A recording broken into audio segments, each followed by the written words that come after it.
Hi, my name is Ed Sparks, and today is day 14 of your water fast. You have survived 12B, and now that you're on day 14, we'll give you instructions for today. Today is my 15th morning, which means that I survived day 14, and you can too. It's very, very difficult to explain the instructions. First of all, you get you some water, preferably with ice, and you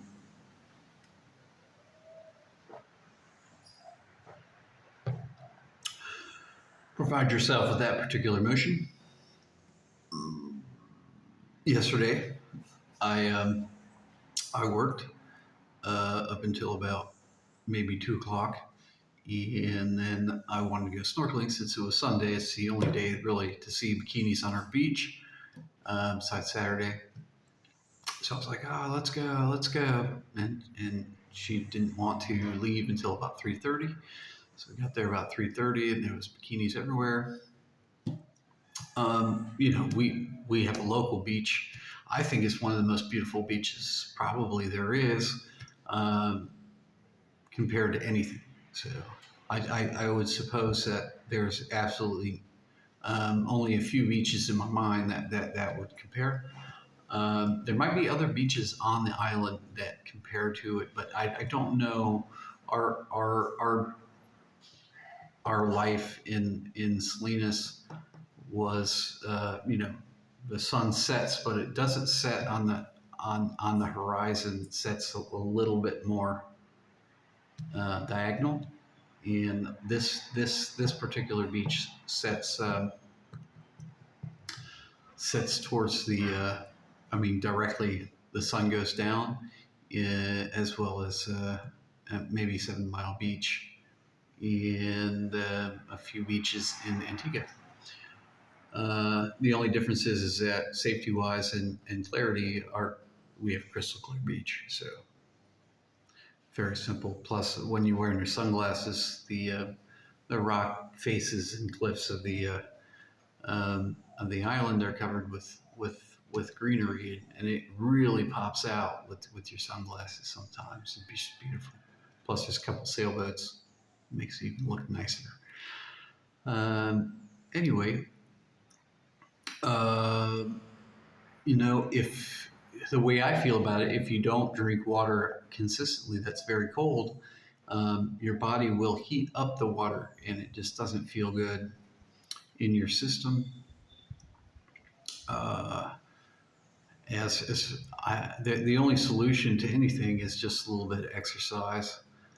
Once you hit a certain point of exercise, you remember you have endless energy. So like your food depletes your fat storage, so you have endless energy at any point for any reason.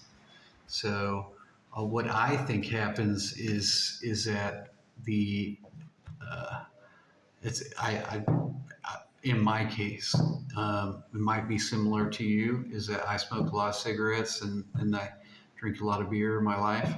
So now that I'm at day 15, I'm actually going 15 days longer than I usually do in a year. So I should be breaking down particular fat that hasn't been broken down yet. Because I think it's first in, first out, I think, or last in, first out. So whatever fat's in there, that's the first one you use. And the rest of it kind of goes towards long-term storage.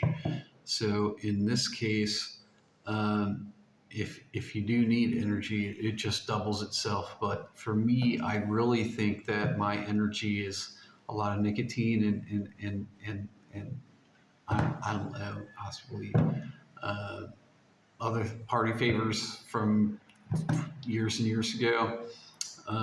But sometimes it's just like I'm like deep in thought somewhere for no apparent reason while walking or anything else. I'm sure that's normal. But to get out of your head, it's best to just try to keep exercising. And then, but the energy that's coming out of you is built from like all the things they put in there.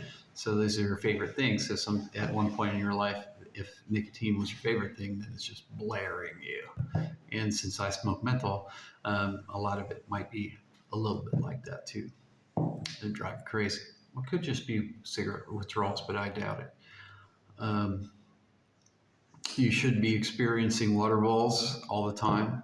I don't, because there's absolutely no way that really in my system there's anything, uh, any other things going on, because I drink so much water that it would already be broke down in pretty much a lube tube, uh, in one way or another. So, anyways, let's just, when I came home from the military, went directly to Vero Beach, where my parents were living at the time. My brother wasn't going to high school, so I put him in high school. He was living somewhere on the beach. My parents didn't know where he was. There's a lot of out processing that you have to do, so I had to go register with the city, all my Air Force paperwork, and then I drove over to West Florida Hab a couple times, see what's going on, spent some time over there. Boom, boom, boom, double boom. Uh, got to know what's going on. Was exposed to the Dragon Hab. I mean, there's other things going on, but I mean, it's just primarily where I was supposed to be. And I didn't necessarily stay there. I tried to get my degree kosher, because the Air Force said that my degree wasn't kosher. So I had to get a kosher degree, which means that it has to be state accredited. And a lot of religious institutions don't do that. So I had a 4.0, super educated, super private school. Uh, you know, all my, a lot of my professors were like pastors of 3,000, anywhere from 500 to 3,000 people churches. So they were getting things done with volunteers. Very, very prestigious thing to do. Suits and ties every day, you know, type situation. I graduated 4.0, ready to go. But I need a regular degree. So I chose PBA in West Palm.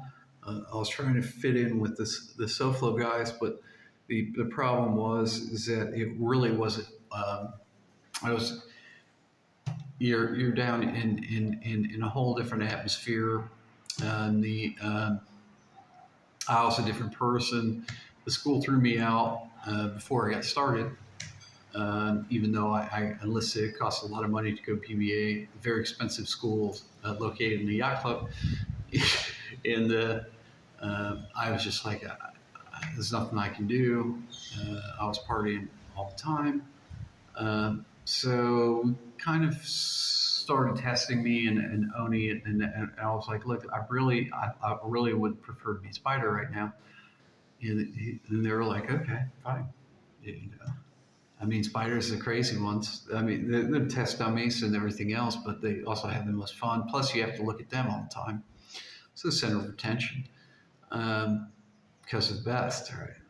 So Zoni, in my opinion, and there's other things that I can't in my brain. I want to say things that were happening later, you know, but at this point, I was like, this is the cool stuff.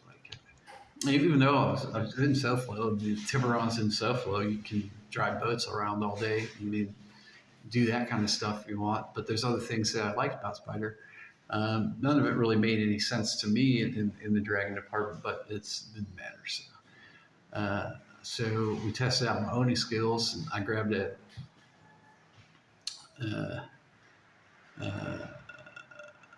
challenge. You know, they bet me whether or not I could make it to Connecticut, right? To see number two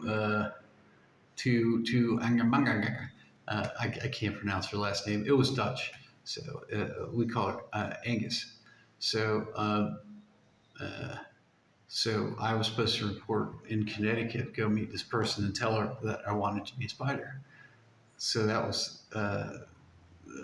was accomplished by using the newspaper, grabbing a job request and putting it in the newspaper in Vero Beach, so I could just circle it. You know, I was like, oh, I'm going here, right? And they shipped me up there by bus in Connecticut. And that's how I got there. Anyway, have a good day.